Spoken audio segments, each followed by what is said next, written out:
Salam aleyküm Kənan, xoş gəlmisən. Necəsən? Şükür, yaxşısınız Nə sizə. yaxşı bizi yad eləmisən sən. Hə, xoş gördük. Xoş gününü görək. Bir özünü təqdim elə görək zəhmət olmasa. Mən Mahmud Kənan, hal-hazırda Ada Universitetində oxuyuram. 655 balla universitetə girmişəm. İxtisasın nədir Kənan? CS, yəni kompüter elmləri oxuyuram. Birinci qrup üzrə. Gözəl, gözəl. Hə Kənan, Azərbaycan nə qədər idi səndə? Azərbaycanda 100 bal. 100 bal, maşallah. Kənan, bu 100 bala çatmağın sirri, hikməti nədir? Onu bəlkə bir bölüşəsən bizim hal-hazırda imtahana bir ay qalıb. Bəli. Şagirdlərlə biz bölüşək görək. Yəni necə eləsələr 100 bal, 95 bal, 97.5 bal yığmaq olar. Bildiyimiz qədərilə Azərbaycan dili qrammatika və mətnlərdən ibarətdir. Mən də uşaqlıqdan qrammatikanı öyrənmişəm. Bildiyimiz qədərilə 10 sual olur qrammatikadan. Bəli. Və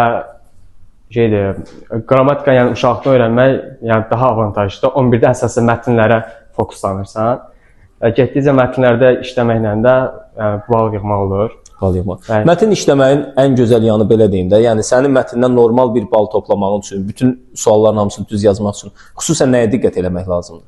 Məncə əvvəlcə sualları oxuyub sonra mətni oxumaq daha yaxşıdır. Çünki əsas ideya ilə tanış olursan və mətni daha yaxşı anlamağa kömək eləyir. Belə daha analitik düşünə bilirsən. Kənan, indi sən deyirsən ki, mətndə birinci sualları oxuyurdun, Bəli. ondan sonra deyək ki, mətn işləyirdin. Bu hardasa yöntəm olaraq sənə uyğundur. Yəni hər kəsdə bu tuta bilirmi? Yəni bu yöntəm hər kəsə uyğun olurmu? Məncə yox, çünki hərənin öz texnikası var. Yəni mən uşaqlıqdan bu cür işləyirəm və mənə belə rahat gəlirdi.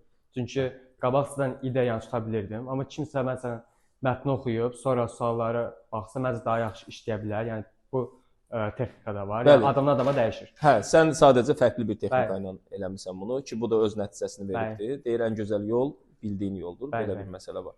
Hə, təşəkkür. Mətndən əlavə tam işləmək üçün məsələn söz ehtiyatı. Yadımdadır ki, sən dərs vaxtı bütün hər şeyi pitdə nöqtəsinə qədər soruşurdun. Hə, o da önəmli məsələdir.